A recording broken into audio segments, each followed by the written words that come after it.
A new budget proposal from the city will help low-income residents receive half-price Metro cards. Koala Che has more on this. If the city council has its way, low-income New Yorkers will pay half price for Metro cards. Council members approved a $15 million proposal to fund a new pilot program.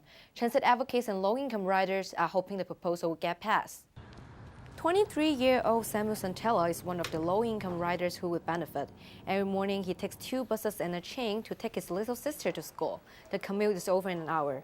Mr. Santella is paying $121 for a full-price Metro card. That's almost a quarter of his family's living expenses. He's not alone. We're still economically struggling.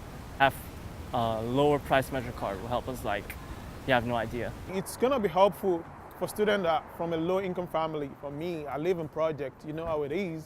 So which is gonna help us, help our parents out. According to a Community Service Society report, 1 in 4 low-income New Yorkers say they can't afford a Metro card.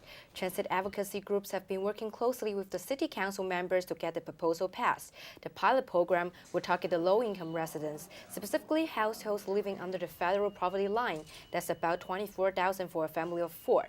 By 2020, transit advocates hope to fully fund a $200 million program that will cover New Yorkers aged 18 to 64 who live under the poverty line. That's about 800,000 people.